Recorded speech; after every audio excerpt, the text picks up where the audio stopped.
Mítica, constituyente, compleja, y desde el municipio hemos venido trabajando para mantener viva la memoria de este hecho histórico, pero también para reflexionar sobre el pasado como cimiento para construir un presente posible para nuestra ciudad y nuestro país. La labor de indagar en nuestras memorias nos llevan a los acontecimientos del 20 de enero de 1822, en el que Antonio José de Sucre lanzó una proclama para todo el pueblo quiteño, ofreciéndole luchar por sus vidas y su libertad. La fuerza de estas palabras retumban hasta la actualidad y nos motivan a reflexionar en este año bicentenario 2022. Con el fin de compartir esta locución de Sucre, sus sentidos, contextos y herencia con todos y todas, la Secretaría de Cultura del municipio del Distrito Metropolitano de Quito ha organizado este evento artístico y cultural, este espacio de reflexión en el que contaremos con invitados especiales. En este marco, y para dar inicio a este encuentro, damos paso a la proyección del cortometraje dirigido por Javier Andrade y titulado La Proclama de Sucre.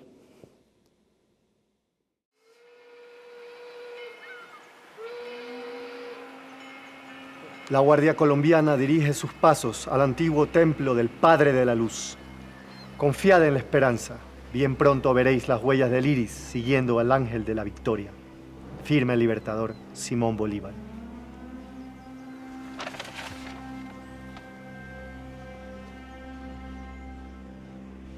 Las palabras del libertador nos inspiran en el inicio de esta campaña de recuperar los territorios milenarios en poder de la tiranía. Es necesario dirigirnos a los pobladores de Quito para que se unan a esta campaña y que nuestro mensaje y nuestras acciones recorran valles y montañas y el mismísimo tiempo.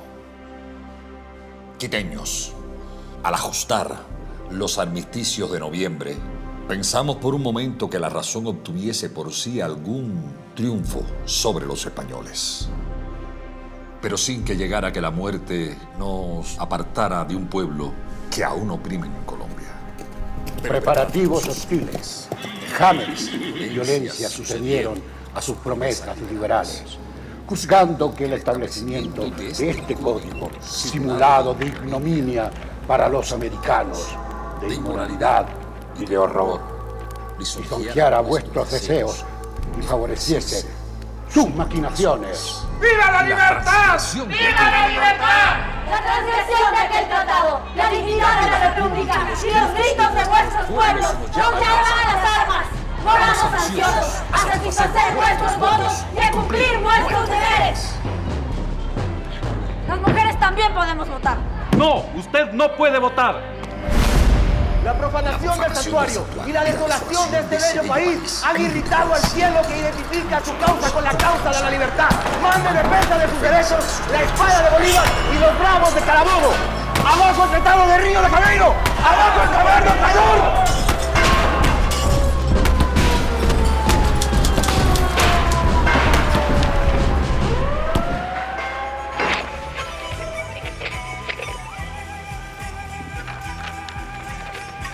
Callarillo. Hatun Ali Kamachikunahua, Guanachihuanmi Yakinakanchi, Ñukanchi Kuzni Yawarwanmi, Rikuchishun Kankunama, Kishpichiringapa. Doctor Fernández, por favor acercarse a emergencias. Doctor Fernández, por favor acercarse a emergencias. Quiteños, no es la independencia de vuestra patria el objeto del ejército libertador. Es ya la conservación de vuestras vidas, la fe en nuestros padres. El honor de la nación que la conduce a la victoria. Así dejo escrita mi proclama para el conocimiento de los quiteños. En el cuartel general de Guayaquil, hoy 20 de enero de 1822. Antonio José de Sucre. Que el Altísimo nos conduzca hacia la libertad. ¡Viva Quito Libre! ¡Viva Quito Libre! ¡Corte!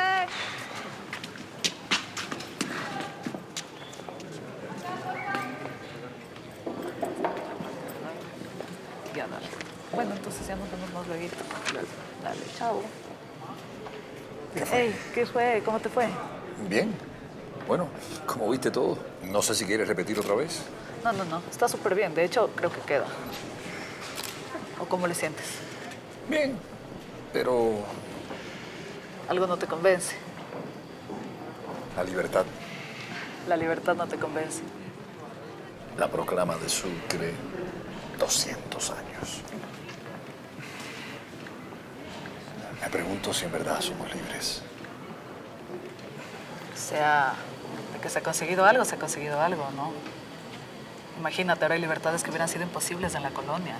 Yo creo que la libertad, más que una conquista eterna, es un estado, ¿no? Una construcción diaria. Trabajar tenazmente, ¿no? ¿Sí? O sea, a veces como que romantizamos mucho esto de conquistar la libertad, ¿no? Claro que falta, ¿no?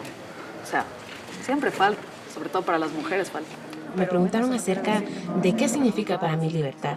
Para mí libertad es una palabra bien extensa, pero en sí creo que significa poder ser y poder hacer lo que yo desee sin invadir o agredir el espacio de los demás. Es una responsabilidad individual y social. Individual en el sentido de que puedo creer, pensar y actuar de la forma en la que mis valores o mis paradigmas mentales me lo dicten. La libertad es uno de los derechos más bonitos que existe, porque te da la capacidad de expresarte libremente, de ser como quieres ser, a donde quieres llegar, a donde quieres ir y ser tú mismo. Es ir a un lugar y en vez de invadir un espacio, es mostrarte tal y cual eres. Y es ahí donde puedo decir que yo tengo una libertad de poder ir a cualquier lugar y poder mostrar lo que soy sin miedo.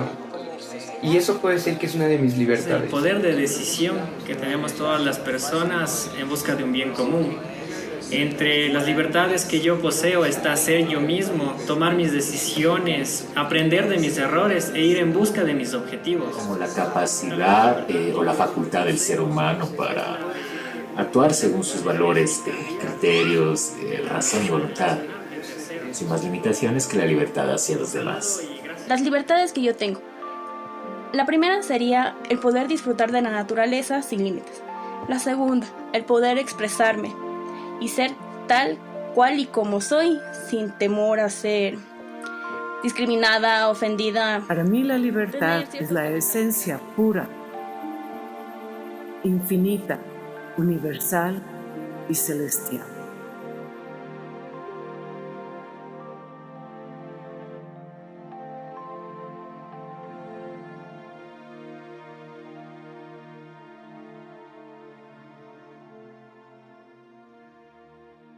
La Sala Leonidas Batallas, que acoge este evento artístico-cultural, cobra relevancia y se conecta con nuestra reflexión, pues en este momento presenta la muestra Prestigios del Error Triunfante, con 3 obras que conjugan el espíritu de la batalla de Pichincha. Las piezas que componen la instalación se remontan al primer cuarto del siglo XX. La pieza Cráneo del Gran Mariscal de Sucre, del pintor Joaquín Pinto, fue realizada en 1900 en el contexto de los rituales y ceremonias que tuvieron lugar en Quito durante las honras públicas por la exhumación de las reliquias de Sucre. La obra Mariscal Antonio José de Sucre, de Nicolás Delgado, y el plano de la ciudad de Quito de Herrera y Rivadeneira se realizaron en el año 1922 y fueron donadas a la ciudad en el marco del centenario de la batalla de Pichincha. En este ambiente, presento a la doctora Viviana Velasco, a que nos dé también su punto de vista sobre la proclama de Sucre y el contexto de 1822.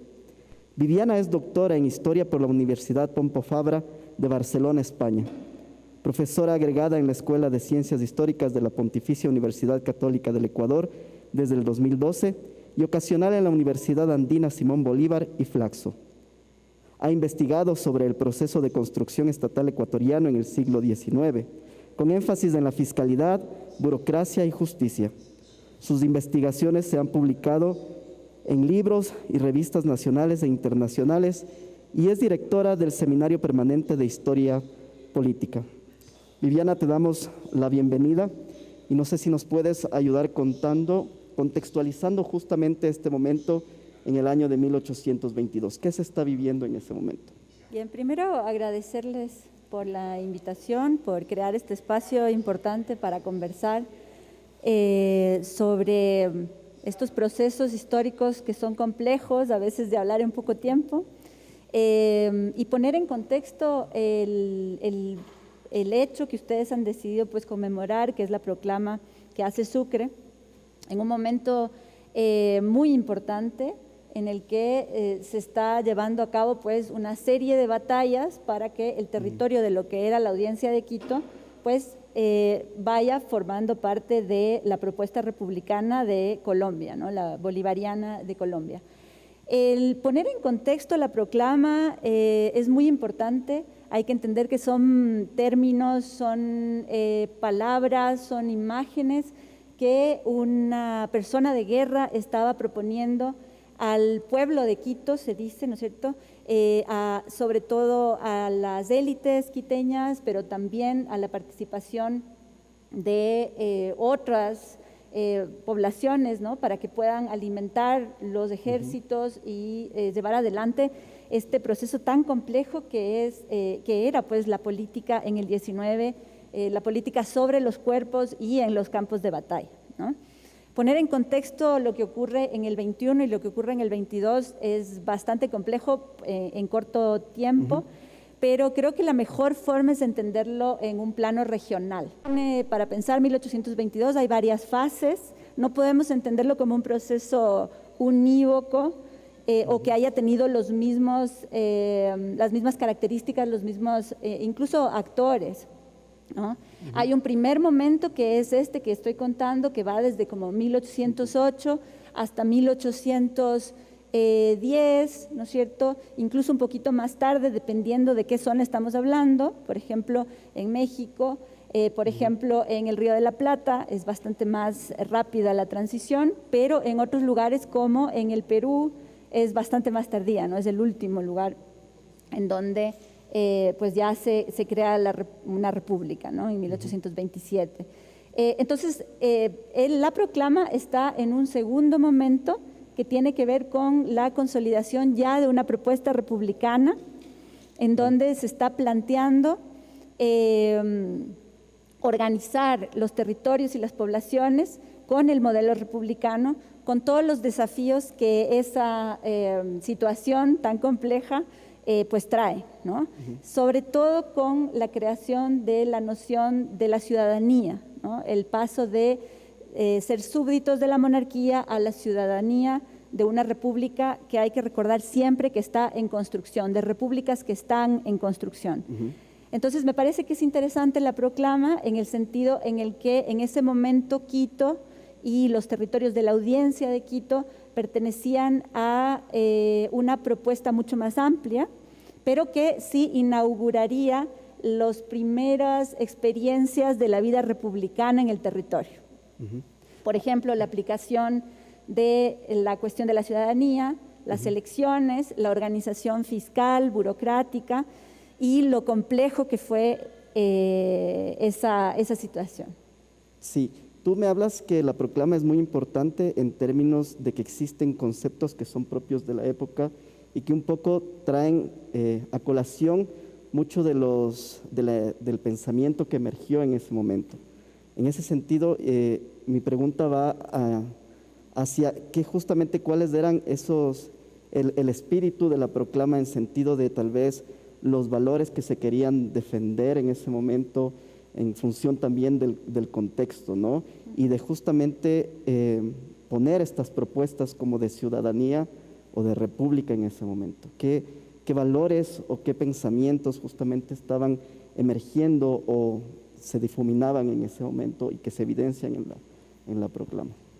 Claro, hay algunos trabajos de historiadores, de historiadoras que proponen que a partir de 1750 se inauguraría la política moderna y se estaría configurando el lenguaje político moderno, ¿no es cierto? Existen términos como libertad, ¿no es cierto?, democracia, términos también como constitución, ¿no?, que se usan en la proclama y en la época, pero que van adquiriendo nuevos sentidos renovados, que tienen que ver con el ejercicio sobre todo de la soberanía, de la participación, de la representación, ¿no? Y por ejemplo la idea de libertad en el sentido de también la oposición a un sistema político antiguo que se estaba transformando también, no solamente en la relación con América, sino también se estaba transformando en la península, ¿no? No hay que olvidar que Europa también estaba en una transformación política importante, y entonces hay una comunicación de cuáles son esos valores.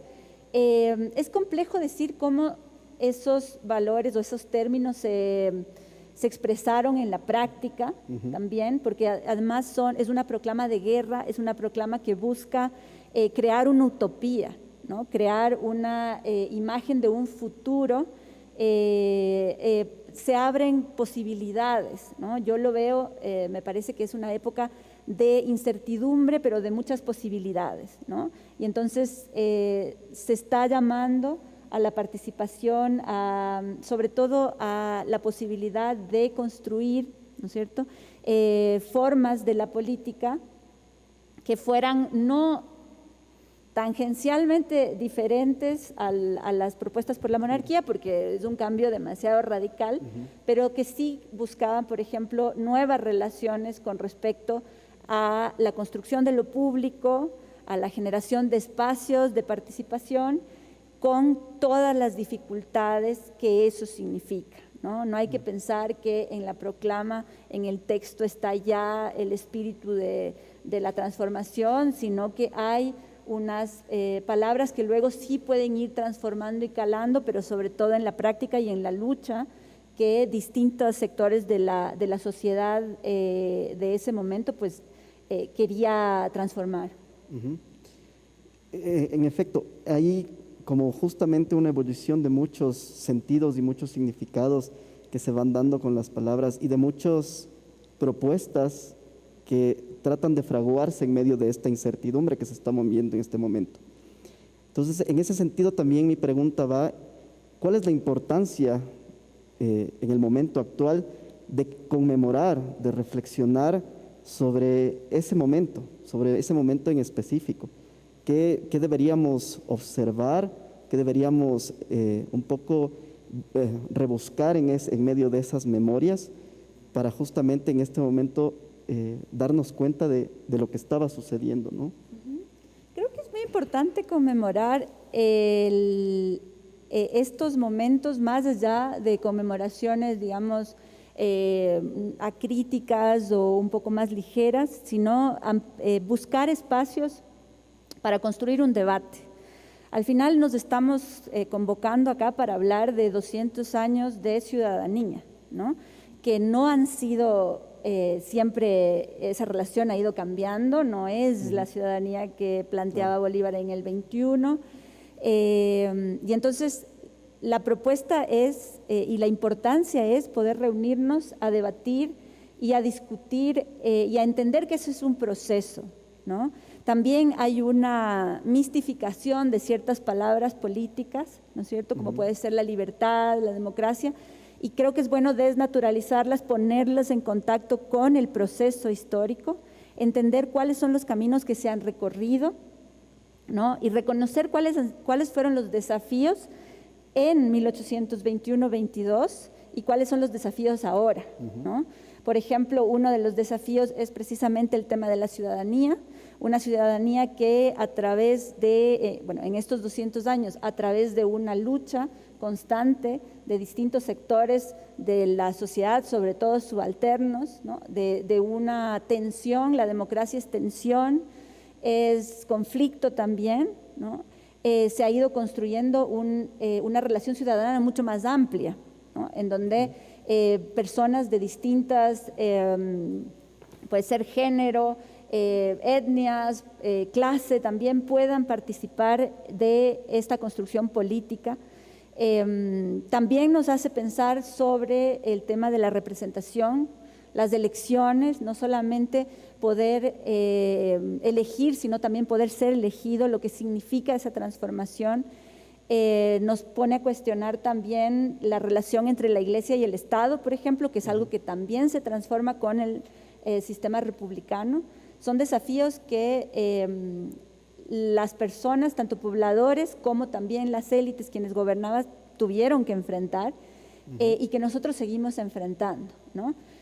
Algo que es interesante también es pensar que en esta época se estaba construyendo desde la incertidumbre una utopía, y yo propondría eso, ¿no? Desde nuestra incertidumbre, ¿qué utopía, qué posibilidades de transformación estamos construyendo, ¿no? Si hacemos una conmemoración sin una idea de transformación, de posibilidad de futuro, lo que hacemos es solamente mirar el pasado como algo inmóvil y que no tiene pues su repercusión en el presente, y sobre todo poder imaginarnos pues una utopía, ¿no es cierto? Una posibilidad de, por ejemplo, una comunidad política más igualitaria, más participativa, etcétera.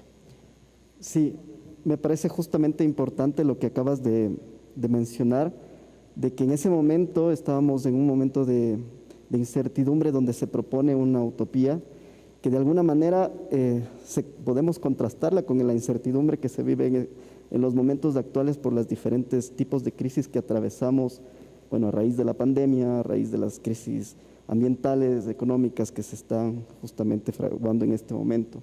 Entonces es importante conectar muchas veces el pasado y mirarnos desde el presente para poder entender y reflexionar de mejor manera todos estos momentos. Muchas gracias, Viviana, tus palabras nos ayudan muchísimo en este momento. Para continuar con el encuentro, invitamos a John Antón para que de igual manera nos comparta sus apreciaciones sobre estos 200 años de la batalla de Pichincha. John es profesor e investigador titular del Instituto de Altos Estudios Nacionales, IAN del Ecuador. Sus líneas de investigación son diáspora africana en las Américas, raza, racismo, etnicidad y desigualdades, indicadores sociales de desigualdad y discriminación, movimientos sociales afrodescendientes. Trabaja también temas de antropología afrodescendiente y teoría de los derechos de los pueblos y nacionalidades. Bienvenido, John, y por favor, tú ayúdanos un poco a entender en este proceso de los 200 años, ¿qué ha significado en términos políticos y sociales para los pueblos y nacionalidades del Ecuador? Muchas gracias. Quisiera retomar para contestarte algunas cosas que planteó la doctora Viviana y que escuché con mucha claridad. Primero, la doctora Viviana trata de darle un contexto regional e histórico a lo que sucedió en 1822 y planteaba unos desafíos sobre ciudadanía, sobre libertad y democracia, y las tensiones que esto tenía tanto en el contexto europeo como en el contexto latinoamericano. Y mencionaba algunos hitos geohistóricos importantes como la Revolución Francesa y la independencia de las 13 colonias de los Estados Unidos. Y sí, justamente eso es lo que voy a decir, pero es que esto comenzó en 1755, en el monte de Bois Caimán, en Haití o en la Española, donde las mujeres brujas, las mujeres esclavizadas africanas, brujas que en ese momento se llamaban brujas, pero que realmente eran nuestras sabedoras del conocimiento, nuestras guías espirituales, convocaron a toda la cimarronería de las Antillas en el pacto de Bois Caimán, y ahí junto con Baudman, junto con Macandal, que eran otros brujos y curanderos, líderes espirituales de la época, diría Max Weber, líderes carismáticos, convocaron al gran pacto de Bois Caimán para plantear la idea de la revolución y la idea de la libertad. O sea, el concepto de libertad, que usted, doctora Viviana, lo ha contextualizado muy bien, pero el concepto de libertad ha sido el principal aporte que la diáspora africana o la africanía ha propuesto a la modernidad occidental.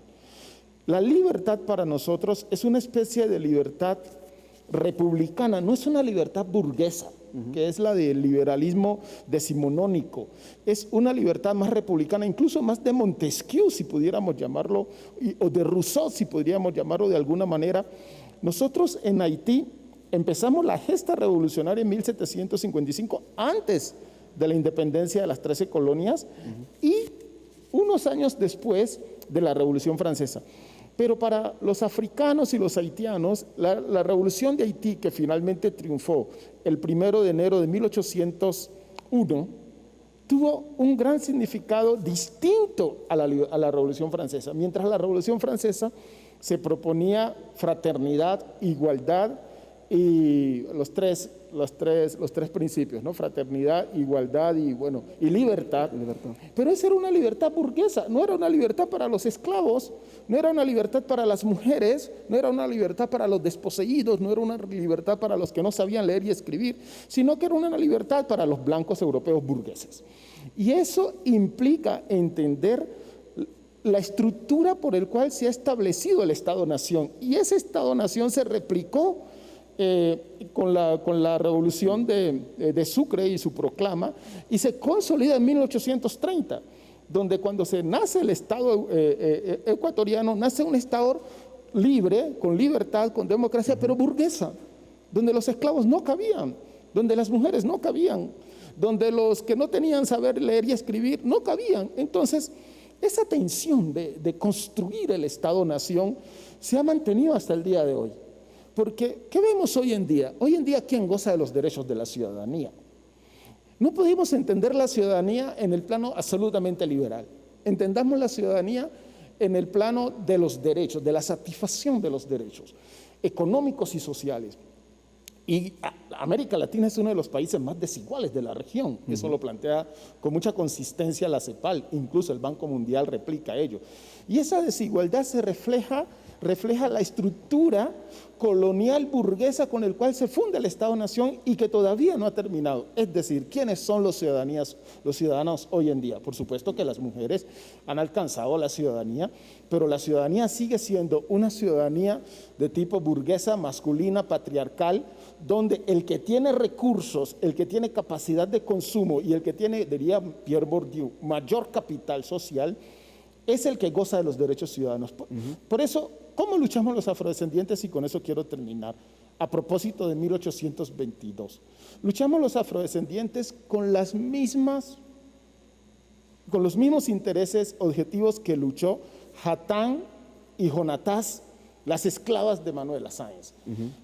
Manuela Sáenz, y con esto termino, en su diario sobre el día del 24 de mayo, narra con una precisión absoluta el papel de las esclavizadas mujeres afrodescendientes en el triunfo de 1822. Si no fuera por el espionaje, la capacidad de moverse por Quito y por las faldas del Pichincha de estas dos esclavizadas que le traían la información estratégica y militar a Manuela Sáenz, que Manuela Sáenz la transmitía a los comandantes del general Sucre, si no fuera por eso, quizás los hechos del 24 de mayo de 1822 habían sido diferentes. Por lo tanto, yo quiero destacar aquí el papel de la mujer afrodescendiente en las gestas libertarias y un papel muy importante para reflexionar hoy en día en el Bicentenario. Muchas gracias. Gracias, John, por tus palabras. Creo que es sumamente importante los aportes que nos hacen notar en este momento las tensiones que justamente existen con el concepto de ciudadanía, sobre todo de quiénes somos ciudadanos, qué derechos justamente estamos en este momento reclamando y cómo en alguna medida todo esto se ha ido transformando a partir desde que emergieron en estos siglos XVIII, XIX, ¿no? Y cómo hemos llegado hasta este momento a transformar. Y es importante justamente la reflexión en torno a todos estos sucesos, a todos estos personajes, como tú acabas de mencionar bien, sobre las esclavas de Jonatás. Y entonces es también nuestra, digámoslo así, nuestra obligación como sociedad en estos momentos, también rescatar a todos estos personajes. En este sentido también te pregunto, ¿qué significa también la conmemoración de estos 200 años para justamente los pueblos y nacionalidades del Ecuador? ¿Qué deberíamos nosotros, inclusive como autoridades gubernamentales, rescatar y proponerles? Sí. Cuando yo veía el documental que se presentó, que mostraba como unos hechos históricos, casi que haciendo como una narrativa de tipo prospectivo desde 1822 hasta ahora, Y yo veía que se planteaba 1990 como el levantamiento indígena. Yo creo que a partir de 1990 y 1997, donde se hace la reforma, o sea, 1990 sobre todo, quizás 1997-98 con la reforma constitucional, donde se declara el Estado ecuatoriano intercultural y multiétnico, y ahora con la Constitución del 2008, donde se declara plurinacional e intercultural. Yo creo que los pueblos y nacionalidades, sobre todo indígenas, afrodescendientes y Montuyo, tenemos una apuesta de descolonizar el Estado-nación. Nosotros nos vemos hoy en día que ese anhelo republicanista, incluso de un liberalismo radical, porque allí en el documental habría que, por ejemplo, proponer lo que pasó en Esmeraldas con la revolución de los macheteros de Esmeraldas, no la revolución de Concha como se dice, y en esto quiero citar al escritor esmeraldeño Juan Montaño, ¿sí? Y al profesor José Figueroa también, que escribe sobre esto. O sea, ese liberalismo radical de los afrodescendientes, que lo que busca es construir un Estado-nación inclusivo, garante de la libertad, respetuoso de las diferencias y absolutamente no discriminador. Porque nosotros observamos que el problema de la discriminación racial, de las desigualdades y el prejuicio racial es consustancial con el modelo capitalista. Porque el modelo capitalista necesita la categoría de raza, como necesita la categoría de clase como elementos de explotación y generar rendimientos y plusvalía dentro del modelo capitalista para las burguesías. Entonces, lo que nosotros planteamos los afrodescendientes hoy en día es la necesidad de pensar distinto el Estado, pensar distinta la nación, pensar distinto el modelo económico. Incluso nosotros somos muy, digamos, montecristenses, de Montecristi, o sea, amamos mucho algunas cosas importantes que salieron de Montecristi en el 2008, y es pensar un modelo económico que garantice el buen vivir, un modelo económico que privilegie el ser humano antes que el capital, pensar un Estado plurinacional e intercultural a partir del respeto, no de la tolerancia, sino del respeto por la diversidad cultural, donde aceptemos al otro, donde no lo neguemos. Y yo creo que para ello, y con esto termino, tenemos que dar una fuerte lucha por la descolonización de las estructuras patriarcales, capitalistas y racistas con que se ha edificado el Estado-Nación ecuatoriano desde 1830 y que con muchas dificultades ha tratado de evolucionar, pero a veces hay más retrocesos que avances, diríamos.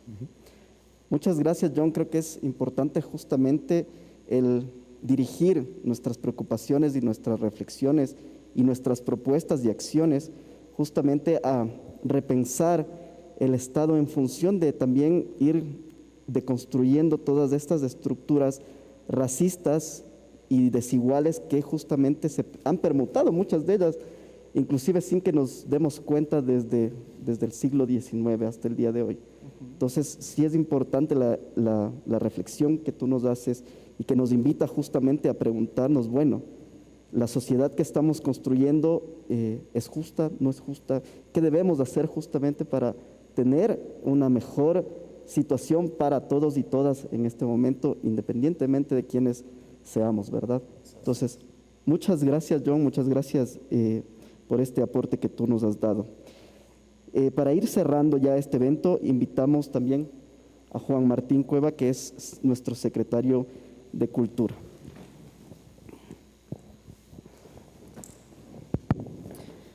Gracias, David, gracias, Viviana y John. De verdad yo agradezco porque mediante estas dos intervenciones se han puesto sobre el tapete un par de cosas que son fundamentales para nosotros. Cuando llegamos y nos dijeron, bueno, tienen por delante la conmemoración de los 200 años de la batalla del Pichincha, claro, hay mil maneras de abordar eso, ¿no? O sea, se puede hacer simplemente se puede focalizar en la fecha, en el hito militar, ¿ya? Hubo una batalla que dio paso a todo este proceso complejísimo. obviamente para llegar a esa batalla fueron décadas, ¿ya? Es importantísimo lo que se ha mencionado.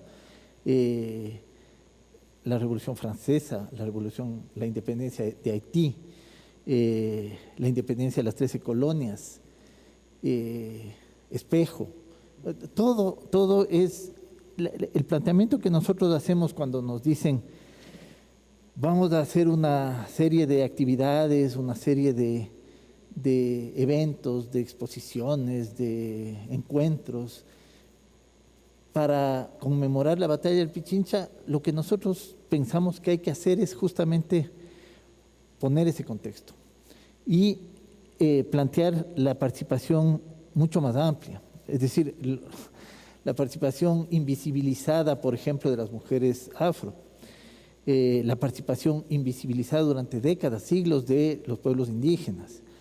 Se menciona, por supuesto, que los ejércitos que estaban ahí, todavía no eran ejércitos nacionales, no era un país contra otro país, era un proceso muchísimo más complejo. Y obviamente pensarlo desde el 2022 no es lo mismo que pensarlo en el momento mismo, el momento de la proclama de Sucre, que tenía en mente Sucre probablemente unos conceptos, unas apuestas totalmente distintas de lo que luego incluso sucedió. Y ese también era el sentido del cortometraje que le pedimos a un gran cineasta que es Javier Andrade Morales, que realice. Es decir, en cada uno de estos eventos se podría ir por el sesgo de la conmemoración oficial, institucional, del momento, del día, de la batalla, de la proclama. Pero lo interesante es poner sobre el tapete estas disputas, estas reflexiones, estos distintos puntos de vista, estas distintas ópticas que nos permiten un poco completar el tema. ¿Ya? A mí me parece súper interesante en ambos aportes estas cosas que perdemos de vista a veces, sobre todo desde la institución. Desde la academia, claro, la academia está para problematizar, para complejizar, y está muy bien. Pero desde la institución a veces se tiende a simplificar las cosas y a tratar de construir una historia oficial. Esta es la verdad. ¿Qué sucedió el 20 de enero de 1822? ¿Qué sucedió el 24 de mayo de 1822? Pero es insuficiente. O sea, mencionar 3, 4 héroes, mencionar a Sucre, mencionar a don Calderón o a Bolívar o a la propia Manuela, es insuficiente. O sea, hay que entender en el momento en que se encontraban. Cuando le escuchaba a John, probablemente la noción de libertad de un criollo, de un marqués, es distinta de la de un indígena, de lo de una afrodescendiente. Son nociones totalmente distintas. La noción de ciudadanía, ¿qué significa para un terrateniente de la costa? ¿Qué significa para un indígena de los Andes? ¿Qué significa para un shuar o un ashuar? Hay que dar cabida a ese tipo de visiones, de puntos de vista, de experiencias en esta reflexión sobre los 200 años. En pocos días más, el alcalde de Quito va a oficialmente anunciar cuál va a ser la agenda de actividades por el año del Bicentenario. Esto se suponía que lo íbamos a hacer el 20 de enero por razones de la pandemia y disposiciones de seguridad. No se pudo realizar así, pero de alguna manera todas las actividades que vamos a realizar, que estamos planificando, que estamos proponiendo, van en ese mismo sentido, ¿ya? No la tolerancia, sino el respeto.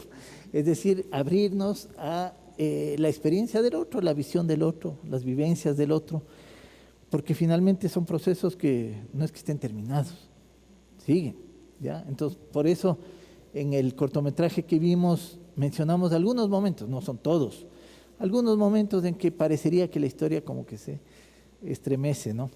Y son momentos en que se sigue avanzando en este camino de ampliar los derechos, de ampliar la noción de ciudadanía, de libertad, de democracia.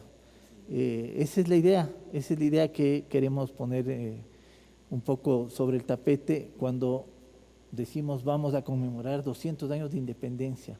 ¿Qué significa eso? Es complejísimo y creo que el peligro sería simplificarlo y tratar de ponerle un punto final a la historia. Esto es y se acabó.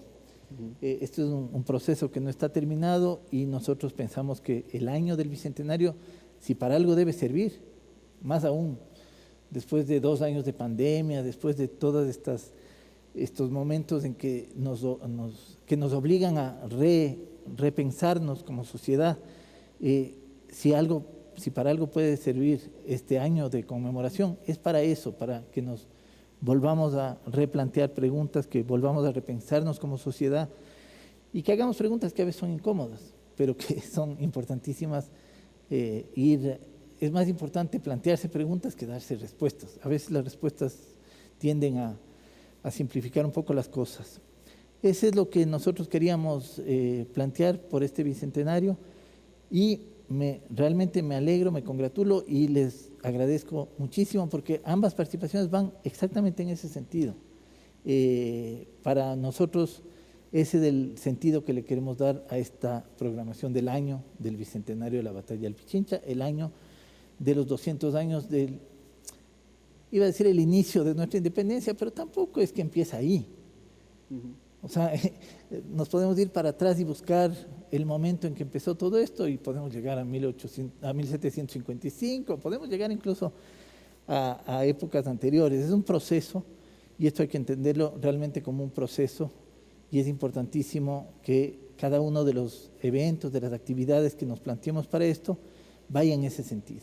Como municipio de Quito nos queda una tarea ardua en este año, en el cual intentaremos justamente poner en práctica y poner justamente los debates a la luz, lo que ustedes nos han dicho hoy día, poner en relieve, justamente sacar a la luz qué es la complejidad, resaltar procesos, resaltar personajes que han sido invisibilizados y que no han sido tomados en cuenta, considerar justamente las diferentes matices de los conceptos, de las palabras, de los eventos que se han dado, dar cabida y voz a todos y todas quienes justamente habitamos en esta ciudad. Yo de mi parte también les agradezco a quienes han participado hoy día en esta conversación. Y justamente este año, recordarles que este año conmemoramos la lucha, los derechos y el trabajo de toda la población que habita nuestra ciudad y que intenta justamente habitarla de forma digna.